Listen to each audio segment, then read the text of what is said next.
সুপ্রিয় নবম শ্রেণীর শিক্ষার্থীরা, আশা করি সবাই ভালো আছো। আমি ফরিদুর হোসেন সিনিয়র শিক্ষক, আতারিয়া উচ্চ বিদ্যালয় কলেজ। আমি নবম শ্রেণীর বাংলা প্রথম থেকে তোমাদেরকে গদ্যাংশ থেকে তোমাদের নিম গাছের গল্পটি পড়ে এবং বুঝে শোনাবো। নিম গাছ লিখেছেন বনফুল। বনফুল হইল লেখকের 14 নাম বা সাহিত্যিক নাম। লেখক পরিচিতি আমরা দেখব। প্রকৃত নাম বলাইচাঁদ মুখোপাধ্যায়। বনফুলের প্রকৃত নাম কি হলো? বলাইচাঁদ মুখোপাধ্যায়। বিহারের পূর্ণিয়ার অন্তর্গত মনিহার গ্রামে 1899 সালে 19 জুলাই তিনি জন্মগ্রহণ করেন। কবে জন্মগ্রহণ করেন? কোন জায়গায়? বিহারের পূর্ণিয়ার অন্তর্গত মনিহার গ্রামে 1899 সালে 19 জুলাই তিনি জন্মগ্রহণ করেন। তাহার পিতা ডক্টর সত্যনারায়ণ মুখোপাধ্যায়। তাহার বাবার নাম ছিল সত্যনারায়ণ মুখোপাধ্যায়। বনফুল পূর্ণিয়া সাহেবগঞ্জ ইংরেজি উচ্চ বিদ্যালয় থেকে 1918 সালে মেট্রিক। তিনি 1918 সালে মেট্রিক এবং হাজারিবাগের সেন্ট কলম্বাস কলেজ থেকে 1920 সালে আইএসসি এবং 1927 সালে পাটনা মেডিকেল কলেজ থেকে এমবি পাশ করেন। পাটনা মেডিকেল কলেজ থেকে তিনি এমবি পাশ করেন। মেডিকেল অফিসার পদে চাকরির মাধ্যমে বনফুলের কর্মজীবন শুরু। মেডিকেল অফিসার হিসাবে পদে চাকরির মাধ্যমেই তাহার কর্মজীবন শুরু হয়। 1918 সালে শনিবারের চিঠিতে ব্যঙ্গ কবিতা ও প্যারোডি লিখে তাহার সাহিত্য অঙ্গনে প্রবেশ। কীভাবে তিনি সাহিত্য অঙ্গনে, কত সালে? 1918 সালে শনিবারের চিঠিতে ব্যঙ্গ কবিতা লিখেছিলেন এবং প্যারোডি লিখে তাহার সাহিত্য অঙ্গনে তিনি প্রবেশ করেছেন। প্রবাসী পত্রিকায় তিনি 1 পাতা 8 পাতা গল্প লিখেন। প্রবাসী পত্রিকার মধ্যে তিনি 1 পাতা 8 পাতা গল্প লিখতেন। গল্পগুলো আকারে ক্ষুদ্র অথচ বক্তব্য তাৎপর্যপূর্ণ। আকারে ক্ষুদ্র হলেও বক্তব্যগুলি কী ছিল? তাৎপর্যপূর্ণ। তাহার উল্লেখযোগ্য গল্পগ্রন্থ বনফুলের গল্প, বনফুলের আরও গল্প, বাহিল্য, হিন্দু বিসর্গ, অনুগামিনী, তম্বি, উর্মিমালা, দূরবাণী ইত্যাদি। তাইলে তাহার গল্প গ্রন্থ আমরা পাইলাম। এগুলা বনফুলের গল্প, বনফুলের আরও গল্প, এগুলা। উপন্যাস হলো তাহার তৃণখণ্ড, কিছুক্ষণ, দৈব, নির্মোক, সেও আমি, জঙ্গম, অগ্নি ইত্যাদি। এগুলার নিচে তোমরা দাগ দাও। এছাড়া বনফুলের কবিতা, ব্যঙ্গ কবিতা, চতুর্দশপদী, জীবনী, নাটক, শ্রী মধুসূদন, বিদ্যাসাগর প্রভৃতি তাহার অনন্য সাধারণ সৃষ্টি। বিভিন্ন পুরস্কার সহ তিনি পদ্মভূষণ উপাধি লাভ করেন। বিভিন্ন পুরস্কারে তিনি পুরস্কৃত হন এবং পদ্মভূষণ উপাধি তিনি লাভ করেন। 1979 সালের 9 ফেব্রুয়ারি বনফুল কলিকাতায় মৃত্যুবরণ করেন। তাইলে 1979 সালের 9 ফেব্রুয়ারি তিনি কলিকাতায় মৃত্যুবরণ করেন। এখানে আমরা পাইলাম এই লেখক পরিচিতির মধ্যে বনফুলের জন্ম পূর্ণিয়ায় অন্তর্গত মনিহার গ্রামে 1899 সালে 19 জুলাই তিনি জন্মগ্রহণ করেন। এরপরে আমরা মৃত্যু পাইলাম 1969 সালের 9 ফেব্রুয়ারি বনফুল কলিকাতায় মৃত্যুবরণ করেন। তাহার উল্লেখযোগ্য কাব্যগ্রন্থ পাইলাম। এগুলা তোমরা লেখক পরিচিতির মধ্যে তোমরা ভালো করে পড়বে এবং দেখে নিবে। এখন আমি নিম গাছ গল্পটি তোমাদেরকে পড়ে শোনাচ্ছি। নিম গাছ হলো একটি রূপক গল্প। এই গল্পের মধ্যে গ্রামের গৃহবধূরা যেভাবে অনাদরে অত্যাচারে থাকে, নিম গাছও ঠিক এর মানুষের উপকারে আসে, কিন্তু অনাদরে অত্যাচারে থাকে। এটাই এখানে এই গল্পের মূল বিষয়। কেহ চালটা ছাড়িয়ে নিয়ে সিদ্ধ করেছে, পাতাগুলি চিড়ে শিলে পিষেছে। কেহ নিম গাছের চাল নিয়ে সিদ্ধ করেছে, আবার পাতাগুলি ছিঁড়ে কেউ শিলে পিষেছে। ঠিক আমাদের এই গ্রামের বধূরা যেভাবে তাহাদেরকে অনেক ধরনের অনাদর করা হয়, ঠিক নিম গাছও এরকম। কেউ বা বাচ্চে গরম তেলে, হুশ দাঁত হাজা চুলকানিতে লাগবে। নিম গাছ আমাদের কি ঔষধের জন্য কী কী রোগের জন্য দরকারি? কুশ, দাঁত এবং হাজা চুলকানি। চর্মরোগের অব্যর্থ মহা ঔষধ।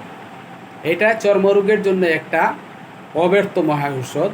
অব্যর্থ যে ঔষধ উৎকৃষ্ট বা যাহা বিফল হয় না, সেটাই অব্যর্থ। কচি পাতাগুলো খায় অনেকে, এমনই কচায় কিংবা বেজে বেগুন সহকারে। যকৃতের পক্ষে ভারী উপকার। যকৃৎ বলতে আমরা কি বুঝি? পেটের জন্য এটা ভারী উপকারী। কচি ডালগুলি ভেঙ্গে চিবোয় কত লোক, দাঁত ভালো থাকে। কবিরাজর প্রশংসায় পঞ্চমুখ। বাড়ির পাশে গজালে বিজ্ঞরা খুশি হয়। বিজ্ঞ মানে জ্ঞানগুণী মানুষরাই খুশি হয়। কচি ডালগুলি অনেকে ভেঙ্গে চিবায় এবং দাঁত ভালো থাকে, এবং কবিরাজরা তাই প্রশংসায় পঞ্চমুখ। বাড়ির পাশে গজালে কি হয়? বিজ্ঞরা খুশি হয়। বিজ্ঞ মানে জ্ঞানীগুণী ব্যক্তিরা খুশি হয়। বলে নিমের হাওয়া ভালো, তা কেটো না, কাটে না কিন্তু যত্নও করে না। এই যে নিমের হাওয়া ভালো ভালো মনে করেও গাছটা কাটে না, কিন্তু এর যত্ন নেয় না। ঠিক আবর্জনা জমে এসে চারিদিকে, শান দিয়ে বাদ দিয়ে দেয় কেহ, সে আরও এক আবর্জনা। কেহ কি করে? শান দিয়ে সুন্দর করে এটা বাদ দিয়ে দেওয়া হয় গাছের নিচটা, কিন্তু বাদ দিয়ে এর মধ্যে কি করে এই আবর্জনা ফেলে দেয়। হঠাৎ একদিন এক নূতন ধরনের লোক এলো। হঠাৎ একদিন এক নূতন ধরনের লোক এই নিম গাছের সামনে এলো। মুগ্ধ দৃষ্টিতে চেয়ে রইল নিম গাছের দিকে। সে এসে কী করলো? মুগ্ধ দৃষ্টিতে চেয়ে থাকলো নিম গাছের দিকে। চালও তুলল না, পাতাও চিরল না, ডালও ভাঙলে না, মুগ্ধ দৃষ্টিতে চেয়ে রইল শুধু। উনি এসে কি করলেন? নিম গাছের দিকে চেয়ে রইলেন, ডালও চিরলেন না, পাতাও কাটলেন না, শুধু মুগ্ধ দৃষ্টিতে চেয়ে থাকলেন। চেয়ে মনে মনে প্রশংসা করতে থাকলেন। বলে উঠল, বাহ কি সুন্দর পাতাগুলো। যে লোকটি এসেছিল সেই লোকটি গাছের দিকে তাকিয়ে বলল, বাহ কি সুন্দর পাতাগুলো, কি রূপ, তুকা তুকা ফুলের বা কি বাহার। একজাক নক্ষত্র নেমে এসেছে যেন নীল আকাশ থেকে সবুজ ছায়ের। উনি কবি। উনি দেখে মুগ্ধ হয়ে বললেন যে একজাক নক্ষত্র নেমে এসেছে এবং নীল আকাশ থেকে সবুজ সাগরে। সাগরে শব্দের অর্থ হইল সাগরে বা সমুদ্রে। খানিকক্ষণ চেয়ে থেকে তিনি আবার চলে গেলেন।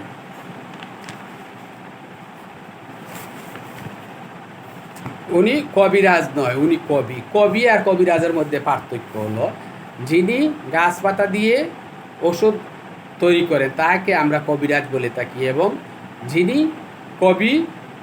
কবিরাজ বলে থাকি যিনি কবিতা লিখেন এবং সৌন্দর্যের পূজারী, তাহাকে আমরা কবি বলে থাকি। আর নিম গাছ এটা দেখে, এই কবির দৃষ্টি দেখে সে মুগ্ধ হয়ে গেল। নিম গাছটাও ইচ্ছে করতে লাগলো লোকটার সঙ্গে চলে যেতে।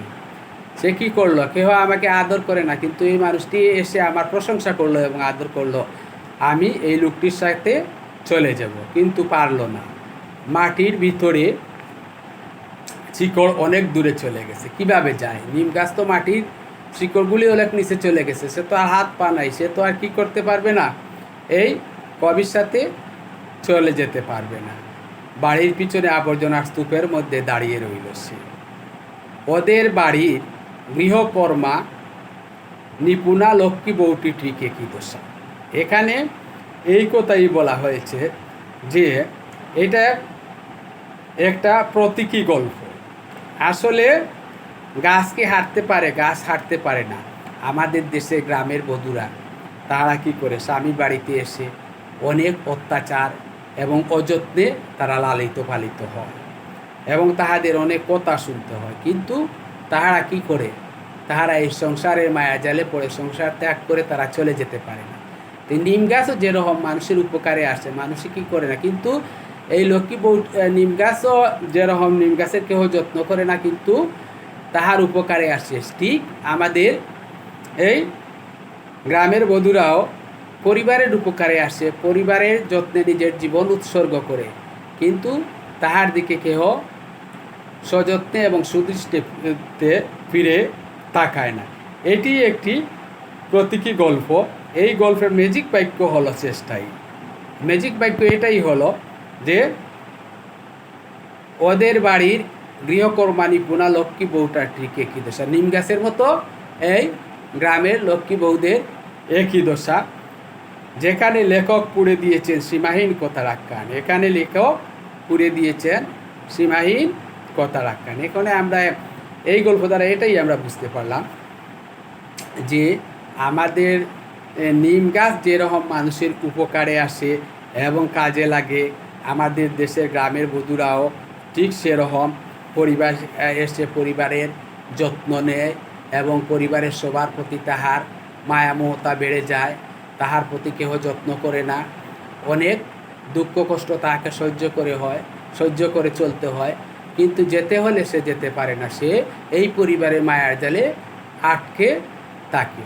ঠিক নিম গাছ সেরকম, নিম গাছের ডাল ভাঙ্গে, চাল তুলে অনেক কিছু নিয়ে যায়, অনেক কিছু ধ্বংস, ডাল ভেঙে চলে যায়, ডাল ভাঙ্গে নিয়ে যায় এবং অনেক কষ্ট হয়, কিন্তু এই তাহার এই যাওয়ার যে সাধ্য নেই। সেও এই গৃহকর্মা নিপুণার মতো এই শিকড় গেড়ে দাঁড়িয়ে আছে।